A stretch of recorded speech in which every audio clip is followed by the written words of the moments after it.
Selamat pagi. Wah, ini komen ini membahayakan, tapi saya pasti akan replay ya dari Bapak Herman Tan Hun. Ya, berarti hanya saingan bisnis ya, Dok.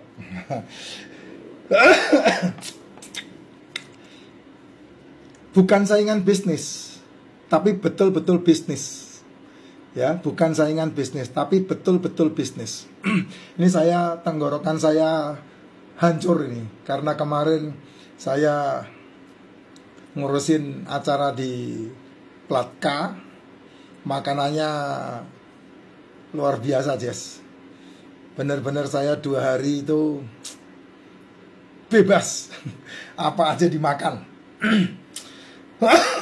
Gara-gara ada pisang goreng yang minyaknya nyelengket, tapi pisang gorengnya enak. Nah, saya lupa diri, saya makan pisang goreng sampai 3 potong. Waduh, itu luar biasa. Tahu kan pisang goreng yang bulat kayak begini, ya, yang hitam gorengannya, minyaknya nyelengket itu. Ya, kalau saya sebutin namanya nanti nggak enak. Ya, adik saya bawa dari Jakarta. Waduh, saya lihat, saya segini gedenya, pisang gorengnya bulat begini, nyelengket minyaknya. Hingga makan itu pisangnya tidak ada, tepungnya yang banyak. Nah, itu hati-hati juga ya, buat teman-teman. Saya sudah coba kemarin, jadi saya tahu. Kalau saya tidak pernah makan, jadi saya tidak tahu. Tapi kemarin saya betul-betul mencoba. Pisangnya tidak ada, yang ada tepung segitu banyaknya nih, tepung semua gitu. Dan itu legend katanya di Jakarta, terkenal. Kalau ketemu sama banyak karyawan kantor, wah, ini pisangnya sih ini. Waduh, Jess, terkenal, Jess. Makanya jangan heran banyak orang bermasalah dengan hidup dan kesehatannya, ya.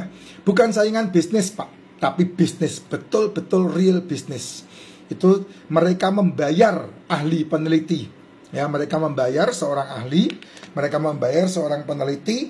Mungkin yang namanya peneliti kan tidak mungkin satu, tapi satu bagian penelitian mereka bayar. Dan kalau kalian teman-teman semua Google, maka menemukan angka 48.000 US di tahun 1916. Mereka khusus untuk mengerjakan ini karena bisnis. Jadi bukan karena sehat, aware dengan kesehatan. Tidak, mereka tidak aware dengan kesehatan. Mereka hanya mementingkan bisnis. Kalau kamu bicara masalah aware tentang kesehatan, nih Pak Jess baru aware tentang kesehatan. Kalau kamu bicara sama mereka, kebanyakan di konvensional pasti bicara masalah bisnis. Hanya itu kata kuncinya. Karena apa? Ya, kalau kamu mendengarkan konten-kontennya Dr. Mani yang dari Malaysia itu, mereka sekolah karena memang diajari untuk menganalisa dan menghakimi, menjudge dan kemudian mengobati. Nah, sehingga orang-orang banyak yang terfarmasi, sehingga akhirnya mereka mengalami banyak komplikasi. Fakta. Nah, contoh yang paling gampang, harus sarapan. Nah, itu contoh dari saran yang menghancurkan kamu, sehingga kamu, ini cemilan saya harus dikunci dulu. Nih, lihat Jess, cemilan saya, Jess. Emping, Jess, tuh, emping. Cemilan saya segini nih dimakan.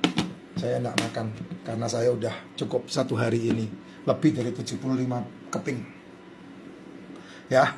Jadi mereka memang seperti itu kenyataannya gitu.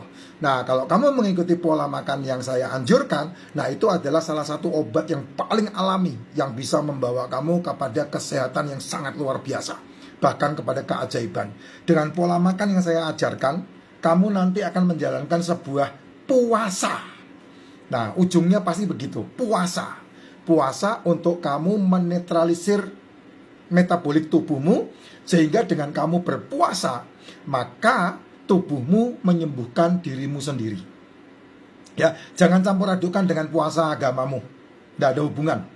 Agamamu jalankan ibadah puasanya seperti yang disarankan. Jangan campur adukan dengan saya. Kalau kamu bicara sama saya tentang kesehatan yang namanya puasa, dari jam 6 sore sampai jam 6 sore, itu 24 jam. Separuhnya boleh enggak, Pak? Boleh. Nah, cara hidup yang saya sarankan kan puasanya 16 jam. 8 jamnya makan, 16 jam puasa. Bangun tidur kamu minum racikan makcin, jam 10 makan telur 2 butir, 3 butir, 4 butir, 5 butir, silahkan. Jam makanmu jam 1 sampai jam 7 malam. Dan malam harinya tidak makan sama sekali. Malam hari tidak makan. Itulah hidup dengan pola yang sangat sehat. Nah, dengan cara seperti itu kalau kamu jalankan 3 bulan saja. 3 bulan saja. Ya, bangun tidur, kamu membuat racikan macin kayak saya begini, bangun tidur, terus minum racikan macin. Bangun tidur ya. Terus kemudian tidak makan. Jam 10 kamu makan telur 2 butir, 3 butir, 4 butir, 5 butir, silahkan. Semampunya kamu, sekuatnya kamu. Jam 1 sampai jam 7 malam itu waktu makan. Kamu bisa milih mau makan jam berapa. Saya biasanya makan di antara jam 5 atau jam 6 atau jam 7 atau jam 8. Kalau saya tidak sempat makan di sore harinya. Makanan saya biasanya tongseng atau kaki kambing, atau sate kambing, atau sate blora, atau ikan bakar, atau seafood, atau kepiting. Satu harian ini saya tidak makan. Semalam saya makan kepiting di konternya Kang Sony di Jawa Tengah, di Kudus. Wenak Pol itu, Bandar Jakarta kalah. Saya udah makan kepiting sampai ke Medan. Ini paling top. Kepiting ini paling top. Namanya kepiting Mas Sony. Lam Ong An namanya. Yakin deh, percaya deh. Saya udah keliling makan kepiting aja. Saya paling seneng sama kepiting, apalagi yang bertelur. Wah. Itu jangan ditanya lah, ya. Kepiting, telur kepiting boleh Pak? Ya boleh, semua telur. Telur ular juga boleh, telur buaya juga boleh. Tidak ada masalah. Ya, nah itu yang luar biasa. Jadi kalau ditanya ini persaingan bisnis, tidak. Kamu harus tahu ada 2 hal, healthcare sama health industry. Health industry akan memfarmasi kamu, ujungnya kamu akan komplikasi. Healthcare akan menyembuhkan kamu. Karena apa? Masuknya dalam pola makan yang disesuaikan dengan siklus tubuh. Itu healthcare. Makanya tidak banyak yang perlu dirisaukan. Kalau kamu mengikuti healthcare seperti yang saya sarankan, tidak sarapan, makan di jam 1 sampai jam 7 malam, malam harinya no meal. Nah, itu healthcare namanya. Karena dengan cara seperti itu kamu memperbaiki fungsi metabolik tubuhmu. Apalagi kalau kamu kalau saya bicara masalah makan jam 1 sampai jam 7 itu betul-betul makan yang bernutrisi tinggi ya. Nggak main-main ya. Ya, kalau kamu cuma sekedar ngisi ganjel perut, abaikan. Kamu nggak masuk ke hitungan.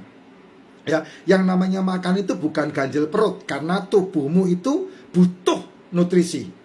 Kamu butuh endurance untuk menghasilkan uang. Kamu butuh endurance untuk bekerja.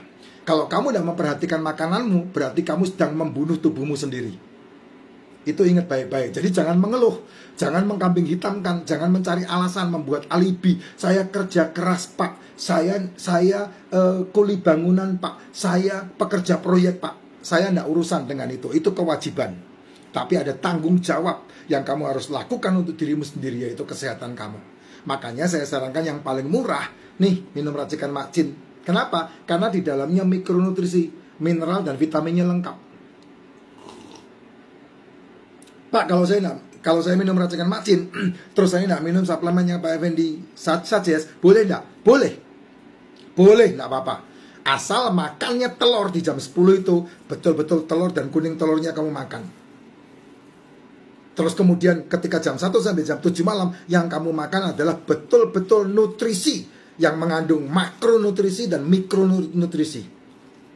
Dan malam harinya stop meal.